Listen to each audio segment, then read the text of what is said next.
Doctor ने बोला है कि आप तो स्पाइनल इंजरी है, आप सिर्फ नॉर्मल लाइफ जी सकते हो, बास्केटबॉल तो आप छोड़ ही दो। आज हमारे साथ है mister Sanjeev Kumar, the man behind bowling with coach Sanjeev.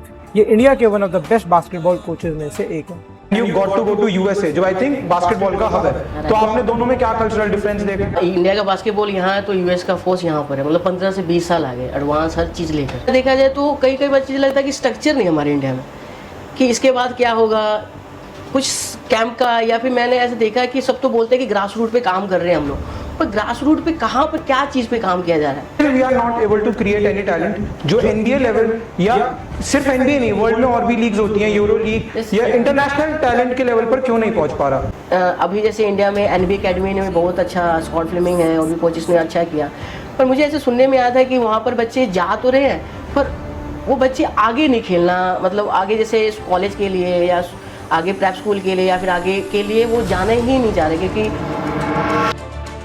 भैया आप एक चीज़ बताओ, आपने अर्ली 2000s में बास्केटबॉल खेलना स्टार्ट करा, जिस टाइम पे इंडिया में स्पोर्ट शायद इतना फेमस भी नहीं था और लोग जानते भी नहीं थे, तो आपके दिमाग में ये कैसे आया कि आपको बास्केटबॉल खेलना है? यार पहले तो हमारे जैसे इंडियन कल्चर है कि पेरेंट्स बोलते हैं कि घर से बाहर नहीं जाना है, और मेरा स्कूल है, फिर ट्यूशन है, फिर इसके बाद है कि आप कोई भी स्पोर्ट्स खेलोगे तो ये कि आपके एग्ज़ाम में मतलब स्कूलों में नंबर्स कम आएंगे, ऐसा है कुछ पेरेंट्स का रहता है। तो वही है कि छुप छाप के जाते देखते थे हम लोग कि यार बाकी सब जा रहे, मैं क्यों नहीं जा रहा हूँ। सो मेरे फ्रेंड वहाँ पर, तो उन्होंने बोला कि संजीव चलते हैं, बास्केटबॉल कोर्ट है वहाँ पर, एक बार ट्राई करके देख। तो मैंने देखा, फिर मैंने बहुत सारे ऐसे प्लेयर्स थे कि जो अच्छे इंटरनेशनली हैं, तो मैं जाना यार ये भी होता है कुछ। देन आई स्टार्टेड बास्केटबॉल, और मैं एक मेरे बहुत सीनियर हैं, उनका नाम देशराज है, उनको देख के मैंने बास्केटबॉल स्टार्ट किया। देन आई कि अब करते हैं इसको। सो कौन से स्टेट में आप? ये लुधियाना में था, ये पंजाब में। हाँ। ओके, आपने वहाँ से यू सॉ एंड आपने स्टार्ट किया? हाँ, क्योंकि मेरी दीदी की शादी वहीं हुई है, तो वहीं पर ही हम लोग फिर रहे दीदी लोग के साथ। मम्मा डैड भी शिफ्ट हो गई वहीं पर, हम लोग सब, तो वहीं से स्टार्ट हुआ। तो लुधियाना से आपने अपनी बास्केटबॉल की जर्नी स्टार्ट करी। हाँ जी, हाँ जी। फिर आपको जर्नी में IMG अकेडमी, जो वर्ल्ड की I think one of the best academies में से एक है, वहाँ की आपको स्कॉलरशिप मिली and you got a chance to go to USA। वो एक्सपीरियंस कैसा था आपके लिए, उसके बारे में बताओ। ये एक्सपीरियंस तो बहुत ही अच्छा था, पर मैं इसके पीछे जाता हूँ ना, तो मैं कुछ साल तो लुधियाना में रहा, पंजाब में, फिर कुछ फैमिली प्रॉब्लम था, फिर मैं वापस बिहार शिफ्ट हुआ। बिहार में 1-2 साल रहकर फिर मैं छत्तीसगढ़ राजनांदगांव राव सर के पास गया, वहाँ से स्कॉलरशिप मिला मुझे 2009 में। तो ऐसा था कि अंडर 14 का नेशनल था, वो चित्तौड़गढ़ में था, तो उसका कैंप लगा, इंडिया कैंप लगा, जो टीम पोलैंड जाने वाली थी, तो वो कैंसिल हो गई। कुछ IMG के, रिलायंस के जो स्कॉलरशिप आए, तो उन्होंने हम लोगों को 4 इंडिया के टॉप, जो जिसमें सतनाम है, मैं, दिनेश आशी, वो 4 लड़कियों में से सिलेक्ट होकर IMG अकेडमी गए थे। तो वहाँ पे आपने इंडियन कल्चर भी देखा था उस टाइम पे, जब शायद बास्केटबॉल को कोई जानता भी नहीं था, and you got to go to USA, जो आई थिंक बास्केटबॉल का हब है। तो आपने दोनों में क्या कल्चरल डिफरेंस देखा एंड वो ओवरऑल एक्सपीरियंस कैसा था? तो यार टीवी में देखते रहते थे कि बाहर की स्टडी है, बाहर का कल्चर कैसा है।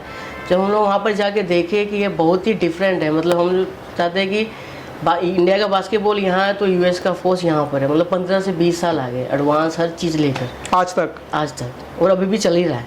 मतलब धीरे धीरे कोचेस अपडेट हो रहे हैं, नई नई चीज़ें आ रही है, यहाँ पर कैंप लग रहा है, लीग हो रहे हैं, तो धीरे धीरे बच्चे बढ़ रहे हैं। बट वही है कि वो वहाँ तो बहुत ही हब है, वो तो हम लोग को तो समझ में नहीं आया। और हमारी ये था कि हम लोग अब ऐसे इंडिया में देखा जाए तो जो स्पोर्ट्स कर रहे हैं वो स्पोर्ट्स कर रहे हैं, स्टडी कर रहे हैं तो स्टडी कर रहे हैं, तो अनबैलेंस है ये। और हम लोग बास्केटबॉल मतलब स्पोर्ट्स तो कर ही रहे थे, पर वहाँ जाके हमें इंग्लिश की बहुत ज़्यादा प्रॉब्लम है। 1 साल तो हमें समझ में नहीं, ऊपर से निकल रहा है कि हो क्या रहा है हम। तो ये चीज़ें बहुत ही हम लोग प्रॉब्लम है कि मैं ये चाहता हूँ कि ये अधिकतर बच्चे बैलेंस लेकर चले तो आगे वहाँ पर जाके बेनिफिट है, नहीं तो फिर वही लैंग्वेज में ही फंस जाते हैं। तो आपके लिए मतलब वहाँ पे सबसे ज़्यादा लैंग्वेज के अलावा उस जर्नी में जब तक आप IMG अकेडमी में रहे, what was the biggest challenge for you? मुझे तो यार लैंग्वेज में लगा, और तो बाकी तो हम लोग, और थोड़ा सा कल्चर था कि मतलब I tell you the story कि जब हम लोग जाते हैं ग्राउंड पे तो कोच का फीट टच करते हैं, तो हम लोग सब नए थे, मैं, सतनाम, सब लोग हैं, तो जैसे एंट्री की ना तो हम लोग को ना कोचों को फीट टच किया, तो तो सब पीछे हट गए कि ये क्या कर रहे हैं। तो दैट वाज लाइक कि यार ये नहीं है, they give a hug, hi fi, ये सब चीज़ें करके वो थोड़ा सा अजीब सा लगा मुझे मतलब कि हम लोग इंडिया इतना कल्चर से जुड़े हुए हैं और वहाँ पर है चीज़ें, बट उनके अलग अलग अपने हिसाब से चलते हैं। मतलब they work in a different way, उनका Yeah. लाइक ग्रीट करने का और Right. रिस्पेक्ट देने का Respect तरीका देने का अलग है। हाँ जी, हाँ जी। तो सर एक बात बताओ, जैसे लाइक आप 2005 में आपको मौका मिला था, स्कॉलरशिप मिली थी जाने का 2009 में 2010 में 2010 में आपको अपॉर्चुनिटी मिली थी। बट आज अगर कोई एथलीट है जो जाना चाहता है, तो क्या आज भी ऐसे रूट्स अवेलेबल हैं जिनसे वो ऐसी स्कॉलरशिप्स ले सकते हैं और आईएमजी जैसी एकेडमीज को एक्सपीरियंस कर सकते हैं? ऑफ कोर्स वहाँ पर यही देखते हैं कि आपका बास्केटबॉल तो बहुत हब है वहाँ पर, बास्केटबॉल स्किल्स कितना है और साथ साथ में उनकी पढ़ाई भी देखते हैं। तो बहुत सारे ऐसे कॉलेज हैं जो रैप स्कूल के लिए, डिवीजन 1 के लिए, जैसे देव ट्रेन है, हम लोग साथ में काम कर चुके हैं, पहले लॉकडाउन में साथ में कर रहे थे। तो he also get the scholarship, और उसका स्किल लेवल भी और स्टडी भी अच्छा है, तब जाके उसने कॉलेज वहाँ पर किया। तो यहाँ बहुत सारी चांसेस हैं, जैसे आईएमजी के साइड पे जाओ तो उनके समर कैंप होते हैं, अलग अलग तरीके से होते हैं कि 2 महीने के कैंप है, 1 महीने का कैंप है। तो वहाँ पर जाके अपना साइन करो और वहाँ से जो भी फीस है वो आपको बताएंगे कैसे भी है। तो मतलब अपॉर्चुनिटीज इंडियन एथलीट्स के लिए अभी भी अवेलेबल है हाँ जी, हाँ जी। एंड बढ़ रही हैं। तो सर जब आप आईएमजी में थे उसके बाद लाइक आपको इंजरी हुई, हाँ जी, हाँ जी। एंड एक एथलीट के लिए आई डोंट थिंक इंजरी से डील करना बहुत इजी होता है। सो आप उस एक्सपीरियंस के बारे में तो बताओ। बहुत टफ टाइम था, बहुत ज़्यादा टफ टाइम था। मेरा स्पाइनल इंजरी है, L4 L5। तो ऐसे गेम में ही चलते गेम में मुझे चोट लगा था, तो फिर मुझे पता लगा कि ये डॉक्टर ने बताया कि नॉर्मल है। तो मैं वापस स्टार्ट किया खेलने, 4-5 महीने रिहैब करके वापस स्टार्ट किया, तो ज़्यादा ही बढ़ने लग गया। तो लाइक एक मेरा लेफ़्ट पैर तो एकदम ही टिंगलिंग, कुछ पता ही नहीं लगता था। तो मुझे भी लग रहा है ये हो क्या रहा है, मैं ऐसे पिक पे हूँ, इंडिया टीम से खेल रहा हूँ, तो मुझे लग रहा है कि सब कुछ ख़त्म तो नहीं हो जाएगा। तो बस केयर की क्या है। फिर डॉक्टर लोग से मिले, फिर दे सेड कि आपको सर्जरी कराना पड़ेगा, और ये मेजर सर्जरी था, और मैं चाह रहा था कि ये मैं इंडिया में कराऊँ। आप उस टाइम पे यूएस में थे? हाँ, जब मैं यूएस में था। ओके। ये 2014 की बात है ये। सो 2010 से 14 तक के टाइम पे आप यूएस के अंदर ही थे, हाँ, एंड US में। वहीं पे आपको इंजरी हुई? हाँ हाँ। और मैं ऐसा था कि हमारे वहाँ पर 9th मंथ की प्रैक्टिस चलती थी आईएमजी अकेडमी में। वहाँ पर 40 से 50 टूर्नामेंट होते थे, तो हम लोग खेलते थे। और फिर इसके बाद 3 मंथ का हम लोग को रेस्ट मिलता था, जिसमें इंडिया आकर मैं इंडिया कैंप में रहता था, फिर इंडिया टीम से खेलने जाता था। फिर इसके बाद 10-15 दिन होते थे जो मैं अपने फैमिली फ्रेंड के साथ स्पेंड करता था, फिर वापस हम लोग यूएस चले जाते थे ऐसा। तो लाइक आपके लिए उस इंजरी पीरियड को डील करना कितना टफ था, एंड आपने डील कैसे किया? लाइक ये तो बहुत, मेरे लिए तो बहुत टफ था। मैं बहुत ही ज़्यादा डाउन हो गया था, मुझे समझ नहीं, क्योंकि मेरा यही चीज़ ही है कि मैं इसी चीज़ को आगे लेके जाना चाह रहा हूँ, और यही चीज़ ही नहीं हो पा रहा है। ना मैं पढ़ पा रहा हूँ, ना फ्रेंड लोग के साथ मिल के बात कर सकता हूँ। मैं अकेले रूम में बंद था, सोचो। तो फिर मेरे जो शेपरोन हैं, तो उनको बोला कि यार कुछ तो करो।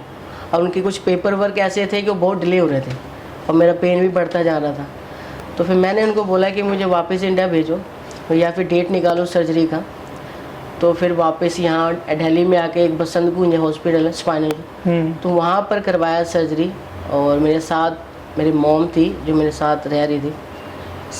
10 दिन लगे वहाँ पर मुझे, क्योंकि ये सर्जरी तो 1-2 दिन में हो गया था, पर ये था कि मैं सर्जरी के बाद कहीं अच्छे रिहैब कहाँ से करूँ। मेडिसिन वगैरह तो चल ही रहे थे। फिर मैंने इनको रिक्वेस्ट किया कि मुझे यहीं पर 10-7 दिन रह के मेरा रिहैब करके कि मैं चल पाऊँ। तो फिर मैंने वहीं पर रिहैब किया। और एक चीज़ और था कि इसके दौरान ये है कि अब देखा जाए कि इसको इंजरी हुई है, कोई आसपास नहीं थे मेरे। जो मैं देखा, जब मैंने आँख खोला है तो स्कॉट फ्लेमिंग मेरे साथ बैठे हुए थे, और कोच राव सर बैठे हुए थे। तो ये बहुत अच्छा था कि इन्होंने हेल्प किया मुझे, देखे आए हुए थे मुझे मिलने के लिए, और मम्मा भी थी मेरे साथ। तो मेरा तो ये था कि डॉक्टर ने बोला है कि आप तो स्पाइनल इंजरी है, आप सिर्फ नॉर्मल लाइफ जी सकते हो, बास्केटबॉल तो आप छोड़ ही दो।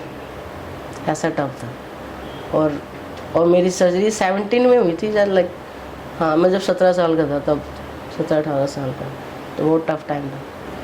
वहाँ से लाइक देन आपने दोबारा इंडिया कभी खेला या नहीं खेला? नहीं, फिर यार मैंने उससे मतलब फिर इसके बाद तो मैं 1 साल के लिए बिहार चला गया, वहाँ पर रिहैब किया। तो रिहैब मुझे समझ में नहीं आ रहा था कि क्या, क्योंकि वहाँ पर इतने मतलब अपडेट चीज़ें नहीं है, मतलब एक ही चीज़ बार बार कर रहे हैं हम लोग और वो पे नहीं आ रहा बार बार, खेल ही नहीं पा रहा हूँ। तो फिर मैं जब यहाँ दिल्ली शिफ्ट हुआ, नोएडा शिफ्ट हुआ, तो पता चला कि किसी फ्रेंड के थ्रू कि यहाँ पर सेंटर है स्पोर्टिंग इथोस।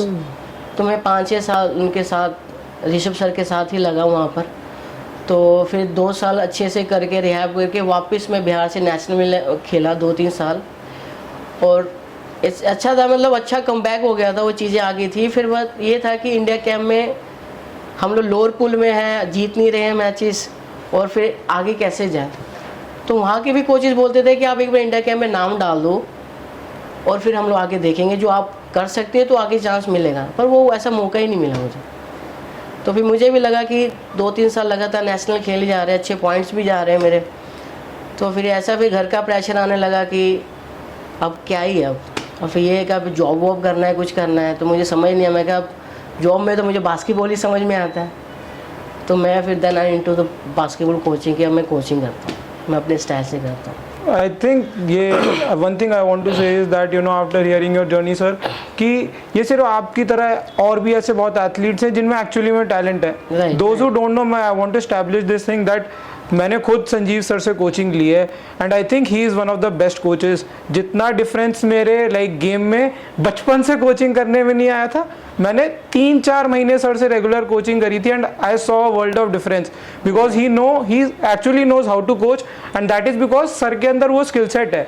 तो मुझे लगता है कि जो आपके जैसे एथलीट्स हैं जिनमें पोटेंशियल था टू प्ले फॉर इंडिया, सिर्फ इस स्पोर्ट में नहीं और स्पोर्ट में भी, बट वो नहीं खेल पाए बिकॉज राइट सपोर्ट नहीं है। हाँ जी। अगर फेडरेशंस का सपोर्ट हो, यहाँ पे एक्चुअली में एथलीट्स को ही नहीं पता रिहैब के बारे में, रिहैब प्रॉपर मिले। मतलब आप फिर भी जैसे आपने स्पोर्टिंग इथोस बताया, आप हमें वहाँ पे उनकी फैसिलिटी में भी लेके गए थे। We have seen they have that technology कि अब लोग करे तो रिहैब कर सकते हैं, बट आपके उस टाइम पे 17-18 में तो कुछ भी नहीं था ऐसा।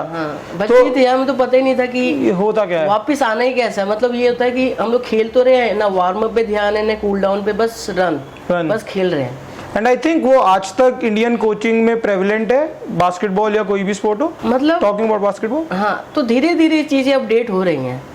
तो ऐसे नहीं बोल सकते कि ये मतलब अभी भी वैसा चल रहा है, पर कोई अच्छे बहुत सारे ऐसे कोचेस भी हैं यहाँ पर जो चीज़ को फॉलो भी कर रहे हैं। तो ये मैं चीज़ें देखता भी हूँ तो लगता है कि हाँ अब थोड़ा ग्रो हो रहा है।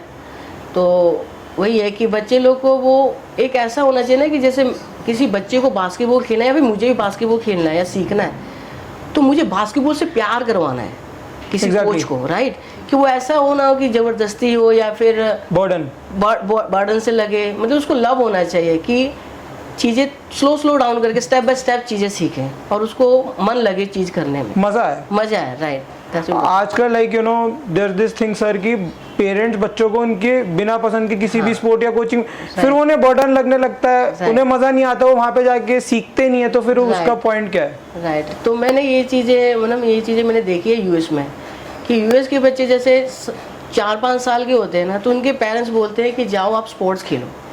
तो 4-4, 5-5 महीने में कोई सॉकर खेल रहा है, कोई अमेरिकन फुटबॉल खेल रहा है, कोई अलग अलग स्पोर्ट्स ट्राई करते हैं। अब उसमें देखते हैं कि बच्चा किस में इंटरेस्ट ले रहा है, किस में ज़्यादा चीज़ें कर रहा है, उसका स्किल लेवल कैसा है, बॉडी लैंग्वेज कैसा है, तो उस स्पोर्ट्स में फिर जाकर उनको मेहनत करवाते हैं। ऐसा मैंने देखा। पर यहाँ पर ये है कि जो फुटबॉल खेल रहा है तो फुटबॉल ही खेल रहे हैं। तो फील है कि जो छोटे बच्चों से ही इनके स्टडी और इनकी चीज़ों पे ब्रेक डाउन करके चीज़ें समझा कर चीज़ें लेकर जाएं तो ऑफ कोर्स मुझे लगता है बहुत अच्छे प्लेयर निकल सकते हैं, राइट। और हर स्पोर्ट में आप देखो यहाँ पे द थिंग इज पेरेंट्स ये सोचते हैं that sports is an extra activity and sports में मेन चीज़ है, हर किसी को लगता है कि फ्यूचर नहीं है, because there is not that much money and इतनी अभी फैसिलिटीज और बास्केटबॉल के साथ और स्पोर्ट्स में भी नहीं है। तो वो कहते हैं कि आप क्रिकेट ही खेलो या तो कि एटलीस्ट आप पैसा तो कमा लोगे। जी। पर ये भी देखने वाला हूँ कि क्रिकेट में तो बहुत सारे एग्जैक्टली क्राउड है यार। अब जैसे बास्केटबॉल का देखा जाए तो कई बच्चे लगता है कि स्ट्रक्चर नहीं है हमारे इंडिया में कि इसके बाद क्या होगा, कुछ कैंप का, या फिर मैंने ऐसे देखा कि सब तो बोलते हैं कि ग्रास रूट पे काम कर रहे हैं हम लोग, पर ग्रास रूट पे कहाँ पर क्या चीज़ पे काम किया जा रहा है। मैं तो हमेशा जैसे मुझे भी यार हो गया कम से कम 8-10 साल आ गए, मैं भी कोचिंग में हूँ, मैं फीवा कोच हूँ, तो मुझे भी लगता है कि ग्रास रूट तो कर रहे हैं पर ग्रास रूट से थोड़ा सा ऊपर जाए तो जैसे मान लो कि बच्चा 5 से लेके 10-11 साल तक कर रहा है, उनको फन एक्टिविटी कर रहे हैं, उनके स्किल्स पे काम कर रहे हैं, तो 14-15 साल के बाद वो बच्चे फिर स्किल कैसे बढ़ेगा कि एक ही 3 साल में एक ही स्किल को लेकर ही चल रहा है। अभी मैं बता रहा हूँ, मैं जितना मैं कोचिंग एक्सपीरियंस देखा हूँ, मैं जहाँ घूम के आया हूँ, देखा हूँ, हर जगह कोचिंग देखा हूँ, तो 70 से 80% बच्चे जिनका जो राइट है वो लेफ्ट हैंड नहीं चला पाते। 4-4 साल बास्केटबॉल खेल रहे हैं, राइट से तो मार रहे, लेफ्ट से ही नहीं मार पा रहे। तो ये छोटी छोटी चीज़ें ब्रेक डाउन करके इनके स्किल्स पे बहुत ज़्यादा ज़रूरी है, मुझे लगता है ये काम करना। तो सो लाइक आई थिंक ये बहुत ट्रू बोला आपने, दैट यू नो पता ही नहीं है। जैसे आप लोग भी एग्जैक्टली मैं बोलने वाला था, आप लोग भी आए थे, तो जो राइट हैंड है तो उसका लेफ्ट हैंड नहीं चल रहा है। मैंने लाइक इनिशियली 3-4 साल कोच, वही तो मैंने बोला दैट यू नो मैंने 3-4 साल कोचिंग ली, मेरा लेफ्ट तो गायब ही था भैया। Then I came under you and like 3-4 महीने के डिफरेंस में आपने मेरे को बहुत लेफ्ट मतलब यू चलने लग गया था, क्योंकि आपने उस चीज पे काम करा ना, आपने देखा कि भाई ये प्रॉब्लम है एंड ये स्किल होना जरूरी है, एंड आपने उस पे अकॉर्डिंगली ड्रिल्स करवाई, तब हुआ। तो आपने बहुत अच्छी चीज बोली दैट आप भी एक कोच हो एंड आप ग्रास रूट पे आप देख रहे हो। सो आपके हिसाब से सबसे बड़ा ड्रॉबैक क्या है इंडियन कोचिंग में ग्रास रूट लेवल पर? मुझे लगता है कि लाइक आई एम नॉट किसी को कुछ गलत बोल रहा हूँ, सॉरी, लाइक मुझे लगता है कि कोचेस को और थोड़ा सा अपडेट होना चाहिए। जो कोचेस नए नए स्किल्स हम लोग, एक लाइक बास्केटबॉल तो यूएस से ही आया है ना, और बाहर की कंट्री से देख रहे हैं हम लोग, तो मुझे लगता है कि कोचेस को और अपडेट होना चाहिए ऐसे कि नया स्किल्स क्या आ रहा है, तो वो बच्चों को कराने से पहले खुद से करें, फिट हो पहले तो ग्राउंड पे आए और बच्चों के साथ लग के करें। मेरी क्लास है, मान लो कि मेरी क्लास 8 बजे है, तो आई विल कम लाइक 7:30, मैं चीज़ें देखूंगा कि ये कैसा है। और लाइक मैंने जैसे इंडिया में स्टार्ट किया, लॉकडाउन में हम लोगों ने ऑनलाइन स्टार्ट किया, लाइक आई वाज जीरो कि करना क्या है, तो ऑनलाइन से स्टार्ट किया। मेरे पास 20-30 बच्चे थे जो ऑनलाइन बच्चे सीख रहे थे। अब सब बोलते हैं कि ऑनलाइन कैसे सीखेंगे, तो ये ज़रूरी नहीं कि ये बास्केटबॉल है कि ड्रिबल ही करना है घर पे। सम लाइक क्वेश्चन आंसर है, गेम में आप वार्म अप में क्या सोच रहे हो, या फिर आप बेंच पे बैठे हो तब क्या सोच रहे हो, ऐसे not like the individual game, that's a group game, right, एक टीम गेम है। तो वो 5 खेल रहे हैं, 7 क्या सोच रहे हैं, कोई टाइम आउट लेके हुआ तो कोच क्या बोल रहा है तब क्या सुन रहा है, जैसे कोच ने सब चेंज किया तो आप क्या सुन के, जो कोच ने चेंज किया तो अंदर जाके क्या करना है। छोटी छोटी चीज़ें, ये पॉइंट है कि हम लोग चीज़ें प्लेयर से बात भी कर सकते हैं, क्वेश्चन आंसर भी कर सकते हैं, तो हम लोगों ने यूँ किया। तो मुझे लगता है कि बेस्ट, मुझे लगा कि लॉकडाउन का बेस्ट कैंप था जो भी मैंने ऑनलाइन स्टार्ट किया। फिर जैसे ये लॉकडाउन ख़त्म हुआ, फिर देव ट्रेन है, फिर और भी बहुत बच्चे को मैंने ट्रेन किया। फिर 2 बच्चे ऐसे भी मैंने ट्रेन किया जिनके साथ में काम करता था, जिस अकेडमी के लिए मैं काम करता था। तो 2 बच्चे ऐसे ट्रेन किए कि वो बच्चे अंडर 14 के जूनियर एनबी ऑरलैंडो खेल के आए वो, है ना। तो बच्चे, तो मुझे लगा कि यार मैं इसमें अच्छा हूँ, तो मैं इस चीज़ को क्यों नहीं करता हूँ। और अब ये बोलते हैं कि संजीव बड़े ग्रुप में नहीं लेता सिखाता या फिर कुछ है, तो आई डू एवरीथिंग, लाइक देखे ये बड़े ग्रुप भी है, मिनी ग्रुप भी है। तो मुझे लगता है कि जैसे आपको उस ग्रुप में जाने से पहले आपकी स्किल्स पे काम हो, तभी ग्रुप में जाके मैच करोगे, राइट। तो आई डू द लाइक, मैं 1-to-1 सेशन हम लोगों ने स्टार्ट किया। तो 1-to सेशन, जैसे कि मान लो कि 1-to-1 सेशन से पहले हम लोग असेसमेंट करते हैं कि आपका बॉडी लैंग्वेज कैसा है, कोई पेन तो नहीं है, कोई सर्जरी तो नहीं है, कोई इंजरी आने वाली तो नहीं है, आपकी बास्केटबॉल स्किल्स कितने लेवल तक है, उसके हिसाब से हम लोग प्लान करते हैं कि यहाँ हम लोग को 1 मंथ में ये गोल है, 2 मंथ में ये गोल है, 1 साल का ये गोल है, आपका टूर्नामेंट कैसे आने वाले हैं, कौन कौन से टूर्नामेंट आने वाले हैं, किसकी तैयारी करनी है। तो मैं इनके थ्रू ही, ऐसा मुझे लगता है कि एक स्टेप हो। आई रिमेम्बर भैया, जब मैंने आपके साथ स्टार्ट करी थी पहले 4 सेशन, तो आपने मेरे को बॉल टच भी नहीं करने दी थी। बॉडी इवैल्यूएशन, वार्म अप्स, कि अभी मतलब कितनी बॉडी में स्टेबिलिटी है, मेरे को ये सारी चीजें तो पता ही नहीं थी कि बास्केटबॉल के लिए इम्पोर्टेंट है। आपने मेरे को बताया कि ये warm up, then cool down, ये तो मेरी डिक्शनरी में ही नहीं थे। ये सिर्फ मेरी प्रॉब्लम नहीं है, आई थिंक 95% जो बच्चा है बास्केटबॉल में या हर स्पोर्ट में, उन्हें ये नहीं पता कि वार्म अप की क्या इंपॉर्टेंस है, मोबिलिटी, कूल डाउन, ये सारी इन चीजों की क्या इंपॉर्टेंस है नहीं पता। तो फिर वही होता है कि जब इंजरी जैसे हम लोग खेल रहे हैं, और फिर इसके बाद जो कोई इंजरी से हम लोग मीट करते हैं तो पता लगता है यार कि नहीं हम लोग को ये चीज़ें कर लेनी चाहिए। पर मैं अभी भी ये बोलता हूँ कि ये चीज़ें इंजरी हो गई फिर इसके बाद वापस कम बैक कर रहे हैं तो हम लोग वो चीज़ें फिर से भूल जाते हैं कि इंजरी क्यों आई थी।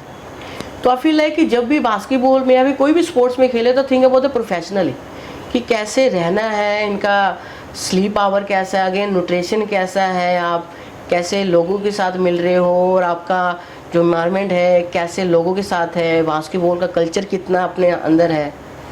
तो ये बहुत ज़्यादा इफेक्ट है मुझे लग रहा है। सर आपने भी बताया दैट आपके दिमाग में BWS bowling with coach Sanjeev start करने का कैसे आया, ठीक है, लाइक आपने वो तो बताया how did you start lockdown में, बट आप ये बताओ दैट आपके दिमाग में इंडिया में वेस्टर्न स्टाइल कोचिंग लाने का आइडिया कैसे आया, because I think you are the first coach to actually start it in India. तो आपके माइंड में क्या चल रहा था तब? यार मुझे ये था कि मैं मतलब इंडिया कोचेस से भी मैंने बहुत सारी चीज़ें सीखी हैं छोटे में होते हुए। फिर मैंने बाहर जाके देखा ना कि अब इंडिया में वो लीग नहीं है, वो टूर्नामेंट चलो हो रहा है, बट बाहर बच्चे क्यों नहीं जाके कुछ प्रेप स्कूल के लिए या फिर डिवीज़न 1 के लिए या फिर NBA के लिए क्यों नहीं ट्राई करते हैं। तो मैंने जब मैं यहाँ आकर देखा ना तो पता लगा कि बच्चे तो बाहर जाना चाहते हैं, तो बाहर जाना चाहते हैं, जैसे बाहर जाना चाहते हैं तो अब हुआ कि बाहर जाएं और वो 2 साल 3 साल वेस्टर्न स्टाइल में वो चीज़ें जो कोचेस सिखाते हैं, क्योंकि बहुत कल्चर तो अलग है राइट, तो वो जाके वहाँ पर सीखे फिर वो स्टार्ट करें।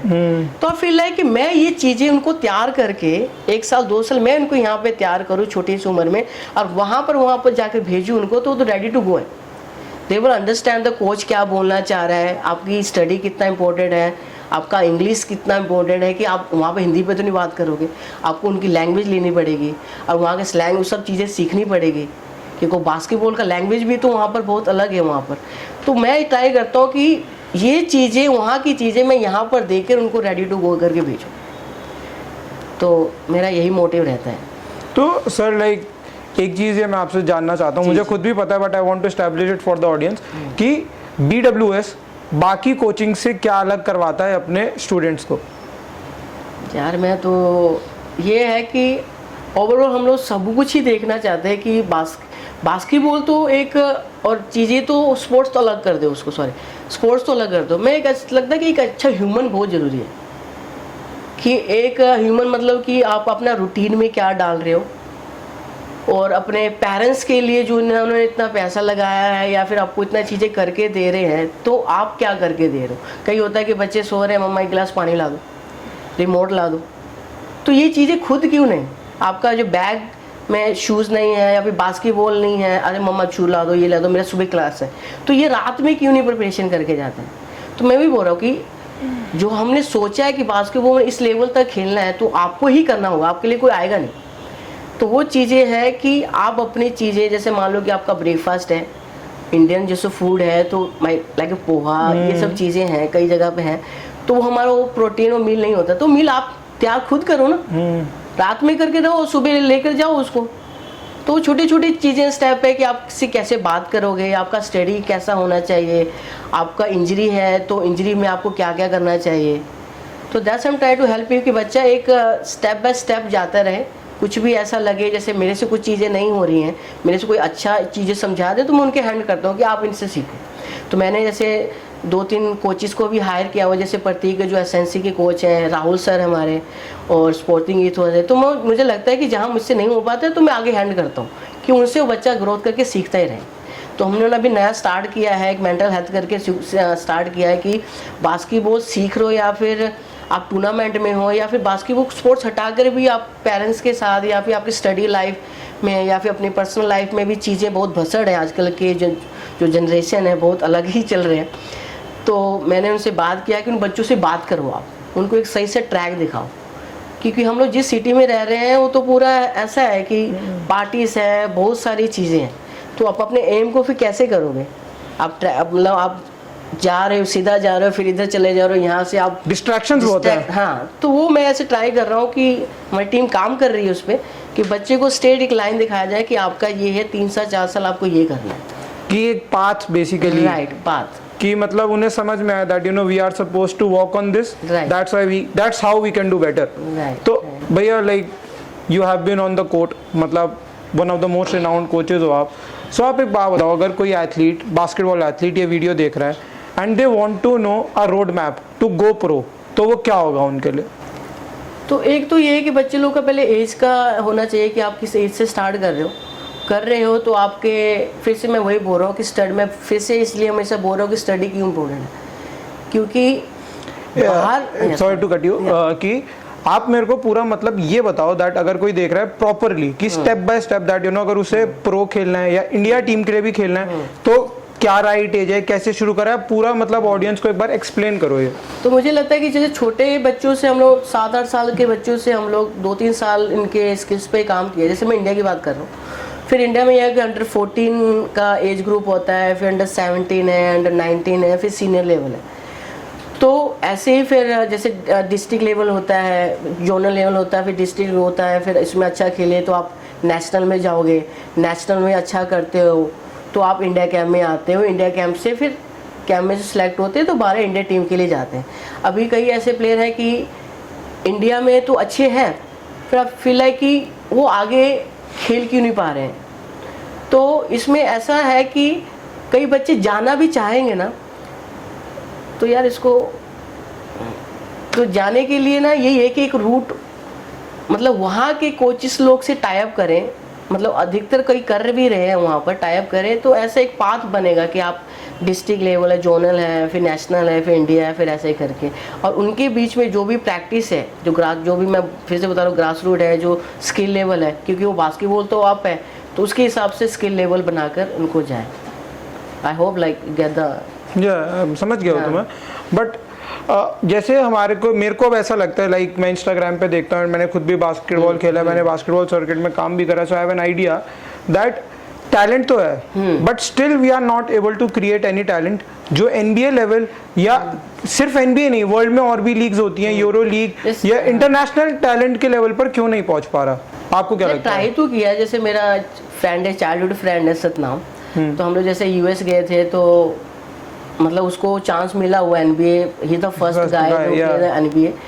तो फिर ऐसा है कि खेला, तो फिर इसके बाद और भी सबने ट्राई किया, जैसे अमजोत है, प्रिंसिपल है, ये सब लोगों ने ट्राई किया. और प्रिंसिपल के पास तो जी लीग का शायद मेडल भी है. तो आई डोंट अंडरस्टैंड कि वहाँ पर क्या चीज़ें ऐसी हुई कि वो वापस आके वो रेलवे कुछ ऐसे ज्वाइन कर रहे हैं. तो may be they comfort zone है या क्या है, क्योंकि अभी जैसे इंडिया में NBA अकेडमी ने बहुत अच्छा, स्कॉट फ्लेमिंग है और भी कोचेस ने अच्छा किया, पर मुझे ऐसे सुनने में आया था कि वहाँ पर बच्चे जा तो रहे हैं पर वो बच्चे आगे नहीं खेलना, मतलब आगे जैसे कॉलेज के लिए या आगे प्रेप स्कूल के लिए या फिर आगे के लिए वो जाने ही नहीं चाह रहे, क्योंकि अब आई डोंट नो कि क्या है वहाँ पर कि वो वापस आके इंडिया में वही गवर्नमेंट जॉब है, मतलब वो एक सेफ जोन में ही मुझे लगता है कि वो रहना चाह रहे हैं. आई थिंक मतलब आप ये कहना चाहते हो कि स्किल से ज़्यादा बच्चा विलिंग नहीं है टू गो. अगर बच्चे में विलिंगनेस हो तो इंडिया में वो टैलेंट है कि वो NBA या इंटरनेशनल लीग जा सकता है. मुझे लगता है कि उनके साथ से उनके पेरेंट्स को भी पुश करना चाहिए. पेरेंट्स का बहुत पीछे बड़ा हाथ है कि आप बच्चा कर भी रहा है तो उनके साथ खड़े रहो. कई बच्चे हैं कि नहीं, वहाँ बच्चा इतना दूर है, क्या कर रहा है, वापस इंडिया आके वही गवर्नमेंट जॉब के लिए अप्लाई करे. अभी ऐसा भी होता है ना कि जैसे आप नेशनल खेल रहे हो या फिर इंडिया खेल रहे हो तो आपको गवर्नमेंट जॉब रेलवे में या फिर इनकम टैक्स का जगह पे जॉब मिलता है आप लोग को, तो आपका इनकम आ रहा है और आप खेलते रहो साथ साथ में रेलवे से, तो ये है. सो बेसिकली मतलब ये है कि टैलेंट तो है हमारे पास, और टैलेंट अपनी वजह से ही नहीं जा पा रहा, वरना इंडिया से NBA का टैलेंट या इंटरनेशनल लीग का टैलेंट निकल सकता है. में देखा जाए तो बहुत बच्चों ने ट्राई भी किया और अच्छा कर भी रहे हैं वहाँ, मतलब कुछ है अच्छे प्लेयर्स हैं जो कर रहे हैं. अभी जैसे मैं लास्ट में ही मैं वीर एक है गुड़गांव से, तो मैं उनसे भी मिला, वीर ही 17, तो अभी वो शायद ऑस्ट्रेलिया में IBL की लीग है, कोई लीग हो, वहाँ पर बच्चा 17 साल का खेल रहा है वो. तो एक वही है कि एक पाथ, एक रूट दिखाया जाए उन बच्चों को, तो बच्चा टैलेंट है तो ऑफ कोर्स खेलेगा ही. और मैं ये चाहता हूँ कि बच्चे खेलते भी रहे तो हमारे ऐसा है कि इंडिया टीम को भी रिप्रेजेंट करें. इस लाइक टॉक अबाउट द, फिर से देव को बोल रहा हूँ, तो देव अच्छा वहाँ पर कर भी रहा, बहुत अच्छा कर रहा है. ये तो good, I really proud of. मैंने 3-4 साल दिया है, तो ही इज़ द गाय कि मैं ऐसा झलक देखता था कि मैं उसमें ये ट्रेन कर सकता हूँ कि ना. ही इज़ द वन कि और भी 4-5 लड़के कि वो उन्होंने करके दिखाया. पर पर अब चाह रहा हूँ कि वो बच्चा कर तो रहे, अच्छा करे, नो डाउट, तो मैं चाह रहा हूँ कि वो बच्चा इंडिया की जर्सी पहने, वो इंडिया खेले, बिकॉज टैलेंट है उनमें, राइट। आई थिंक नहीं भी होगा तो हम लोग तो खड़े हैं, हम लोग तैयार करेंगे यार। I think he is still one of the best bowlers in the Yeah. Country. हाँ, अगर मैं इजीली देखूं, I haven't seen a better talent, मतलब लाइव मैंने तो उनके साथ कोचिंग भी करी है, मैंने खेलते हुए भी Right, देखा है, right. I haven't seen a better हम टैलेंट। लोग ने यार, मैंने तो उसको लॉकडाउन में या कहाँ हम लोग सोसाइटी में कहाँ जाके उन बच्चों को, I think you are one of the pillars जिनकी वजह से उनका गेम ऐसा बना है, वरना नहीं बनता। नहीं भाई उसकी ठीक है, बट उसकी मेहनत भी है यार। वो बच्चों तो मेहनत तो उनकी है ही। वो तो देव तो ऐसा था कि भैया आज चलो, आज यहाँ भैया आप चलो, मैं 10 पॉइंट के लिए 1-on-1 खेलते, तो he is really like hunger की नहीं सीखना है, वो दिखता है, वो दिखता है, और right now he is on the mission to find the Right, best हाँ। Bowlers in the country. Right.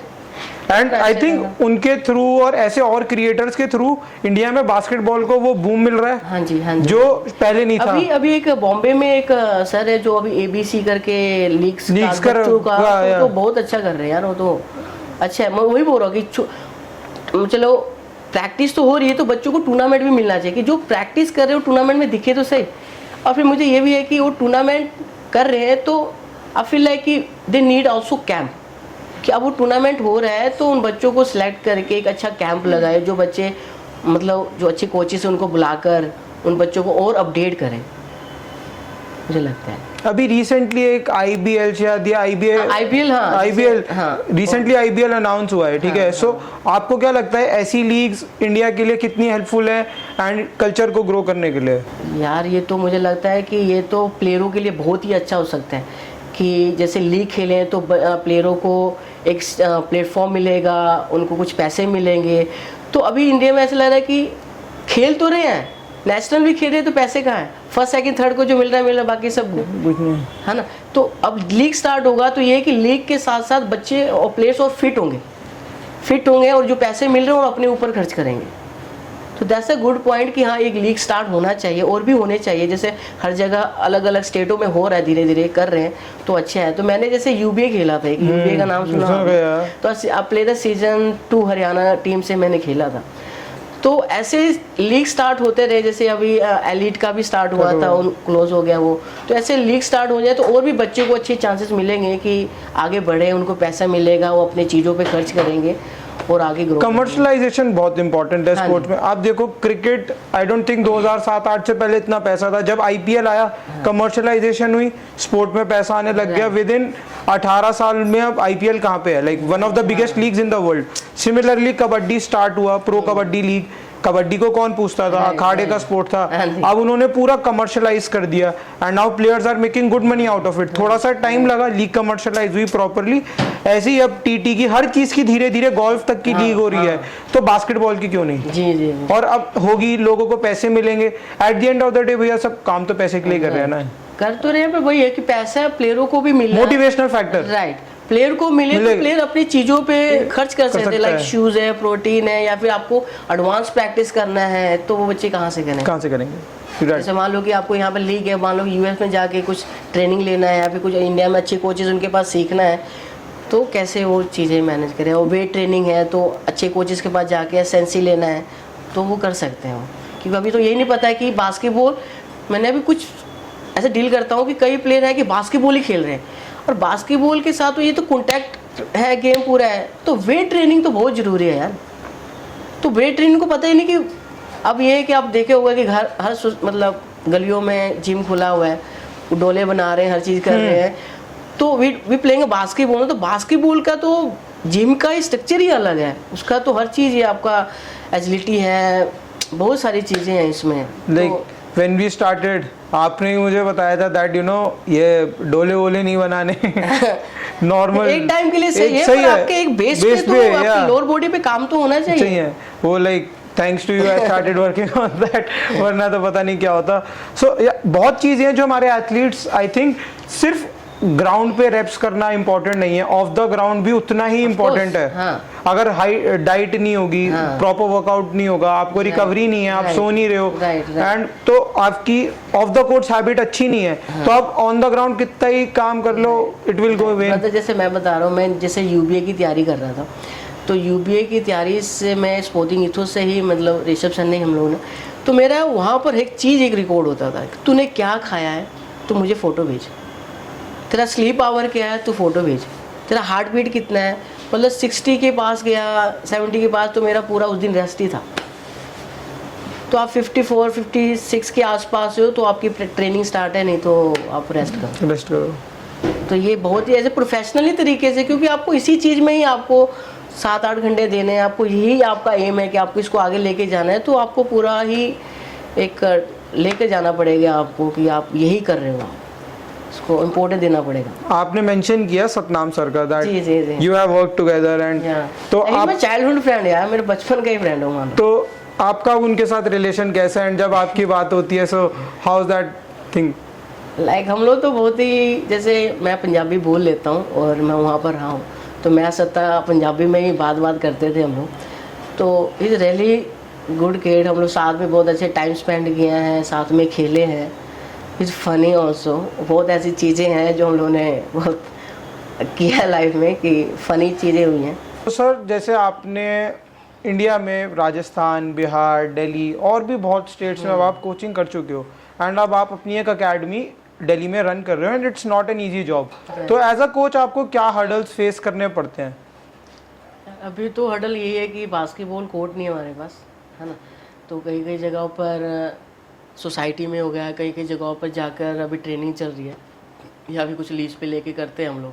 तो मुझे लगता है कि हमारे पास एक बास्केटबॉल कोर्ट हो या फिर 2 बास्केटबॉल कोर्ट हो, तो मैं ये बोल सकता हूँ कि मैं BWCS से हम लोग सब मिलकर, जो भी मेरे कोचेस है, मेरी टीम है, तो बहुत अच्छे प्लेयर्स निकाल सकते हैं। बस हमारे पास कोर्ट नहीं है।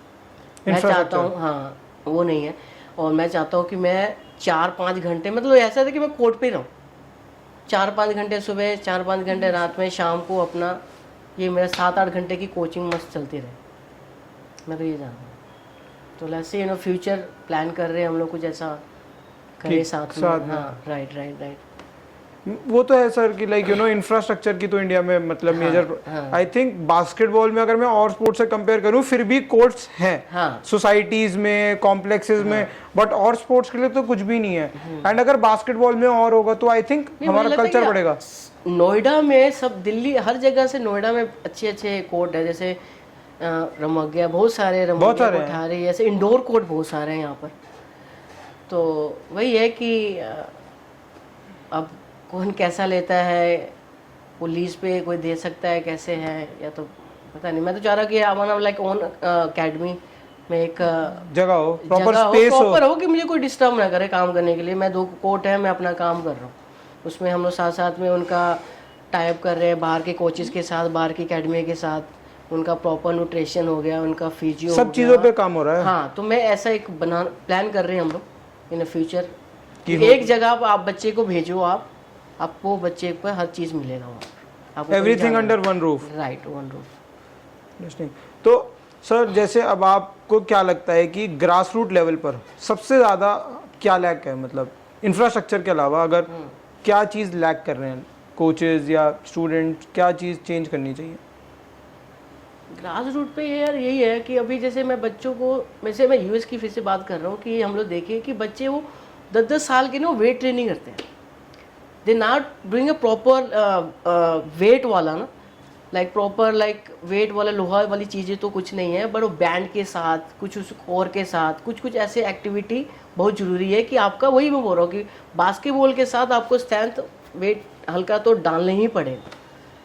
और साथ में उनके साथ ये है कि उनकी ज़्यादा से ज़्यादा बच्चों को भगाने से ज़्यादा, कहीं सड़क पे भगा रहे हैं, ग्राउंड पे 10 राउंड लगा रहे हैं, बच्चा आता है 10 राउंड वार्म अप हो जाओ, 10 राउंड लगाओ, लेप मारो, गेम करके घर। यही मैं सुनता आ रहा हूँ, देखते आ रहा हूँ, आपने भी देखा होगा। पर मैं कहता हूँ कि प्रॉपर एक 10 से 15 मिनट का अच्छा सा वार्म अप हो, मोबिलिटी हो, उनके स्किल्स पे काम करें, right. Make sure they have a date, मतलब डेज हो कि ये चीज़ों में, ये डेज में ये प्रैक्टिस होगी। आपका वीक में 2 दिन आपका गेम डे मिलेगा, या फिर 2 दिन नहीं तो हर प्रैक्टिस के 10 मिनट, लास्ट के जो 10 से 15 मिनट होंगे उनमें आप बच्चे को जो आपको आपने सिखाया उसको अप्लाई करने दो। तो ऐसा लगता है कि बच्चे, फिर इसमें क्वेश्चन आंसर है कि ये बच्चा ऐसा था तो ये डिफेंस ऐसा है तो ऐसे में क्या हो सकता था, they put A question answer. और एक वीक में ऐसा भी हो कि बच्चा प्रैक्टिस तो कर रहा है, उसकी गेम भी खेल रहा है, तो एक ऐसा क्लास होना चाहिए कि बच्चा और बच्चे के साथ पेरेंट्स भी कभी न्यूट्रिशन का क्लासरूम में बात होगी कि न्यूट्रिशन में क्या होना चाहिए, और आपका इंजरी को लेकर बात करनी चाहिए, या फिर किसी बच्चों के साथ बैठ के कि आपने ये स्क्रीन लगाया, आपने ये ऐसा शॉट मारा, यहाँ आप क्या कर सकते हो, व्हाट डू यू थिंक। फिर इनको आप बताओ कि ये ऐसे चीज़ों पे ऐसा हो सकता था। एक थ्योरी क्लास भी होना चाहिए मुझे लगता है, तो और ज़्यादा कैचअप होगा। तो मतलब वो क्विकली ग्रैस्प कर सकते हैं चीज़ों को कि उन्होंने क्या सीखा है, एंड वो इम्प्लीमेंट करना उन्हें बेटर समझ में आएगा कि हमने जो किया हम क्या कर सकते थे। तो गेम सिचुएशन में जब होंगे they can relate to that. हाँ, क्योंकि प्रैक्टिस तो कर रहे हैं, और प्रैक्टिस और गेम बहुत डिफरेंट हो जा रहा है, तो वो गैप हो रहा है। तो जो प्रैक्टिस है, जो बच्चे प्रैक्टिस कर रहे हैं, वो गेम के ऐड होना ही चाहिए। आई थिंक गेम की सिचुएशन बिल्कुल अलग होती है, बिकॉज देयर इज प्रेशर। आप देखोगे टैलेंट लाइक NBA टैलेंट होता है जितना भी, वो I think they don't miss in the practice, but when it comes to the game they miss ना, बिकॉज प्रेशर ही अलग है, सिचुएशन अलग है, सो वो डील करना आना चाहिए। और मुझे ऐसा लगता है कि अभी जो यूथ है, जो बच्चे हैं, I'm not saying कि NBA मत देखो क्योंकि वो NBA एक हाईलाइट, एक टीवी शो है, राइट। बट मैं चाह रहा हूँ कि वो बच्चे NBA देखे, बट वो बच्चे साथ साथ में वो इंडिया के जो भी, एशिया के भी जो है, या फिर डिवीजन 1 हो गया, प्रेप स्कूल हो गया, या फिर कॉलेज के मैचेस देखिए कि वो NBA जाने से पहले कितना हासिल कर रहे हैं, राइट। वो चीज़ें कितना, अभी क्या कैजुअल हो रहा है, डिफेंस, अरे वो तो इसने ऐसा किया था, NBA देख रहा है। आप डिवीजन 1 जाके देखो ना, आप कॉलेज के प्लेयर्स देखो कि कितना हासिल करते, एक ही बॉल के लिए मरते। तो वैसा वो चीज़ें होना चाहिए कि बच्चे वो देखें, पहले तो कॉलेज के मैचेस देखें, कि कॉलेज के मैचेस से ही डिवीजन क्या बोलते हैं, डिवीजन जो ड्राफ्ट के लिए, ड्राफ्ट के लिए जो आते हैं, तो ड्राफ्ट में कितना उनको हासिल करना, तभी तो NBA मिलेगा। तो ड्राफ्ट के लिए तो पहले बहुत तैयारी करना पड़ेगा, तभी like you will be in the position to comment. Right. तो सर मेरा आपसे फाइनल क्वेश्चन अभी है दैट अगर कोई भी बच्चा है देख रहा है and they want to pursue basketball in future, तो क्या बास्केटबॉल में स्कोप है इंडिया में या नहीं है? यार मैं तो ऐसे नहीं, बहुत सारे ऐसे क्वेश्चंस आए हैं और मुझसे पूछा भी गया है कि आप खेलते हो बास्केटबॉल, आप ऐसे कोच हो, तो आप बताओ कि मैं बच्चों को डालूं, सिखाएं या नहीं सिखाएं। तो मैं तो यही बोलता हूँ कि सर आप डालो।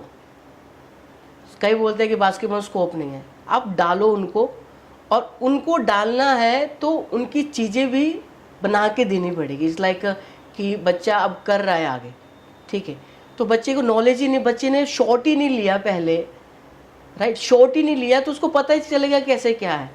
अब डालो तो सही, बच्चा निकलेगा ऑफकोर्स, उसको अच्छा पाथ दो, अच्छी ट्रेनिंग दो, अच्छी स्टडी दो, अच्छा न्यूट्रिशन दो, क्यों नहीं निकलेगा। एंड डे क्या है कि आपको आपके इंडिया टीम से खेलना है या फिर बाहर जाना है, तो ट्राई तो करने दो बच्चे को, पहले से जनरेट कर लिया, यहाँ नहीं खिलाना है, आप दूसरे उसमें पैसा ज़्यादा उसमें डालो, ट्राई करके देखो।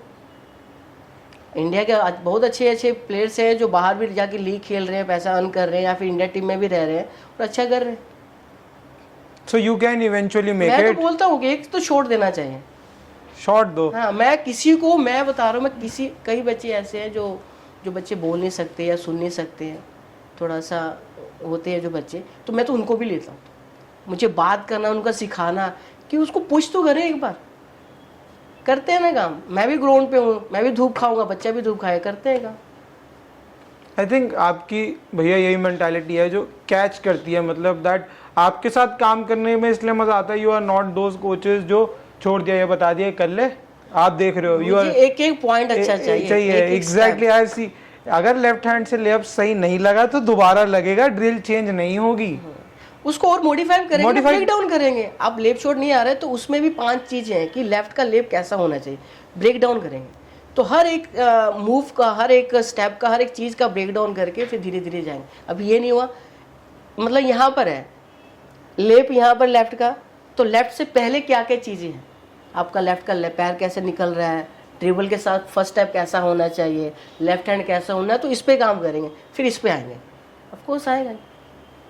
तो थैंक यू भैया। एट द एंड मैं यही बोलूँगा कि आपके साथ बात करके बहुत अच्छा लगा। वेलकम भाई। एंड जो भी ये लोग देखेंगे उनके बहुत डाउट्स एंड क्लैरिफाई होंगी, जैसे दैट हर कोई जानना चाहता है कि हम प्रो कैसे जाएंगे। We have talked about that, basketball में स्कोप है कि नहीं, आपने उसको भी अच्छे से बताया, और भी बहुत चीज़ें हुई। तो लोगों को आपसे बहुत सीखने के लिए मिलेगा।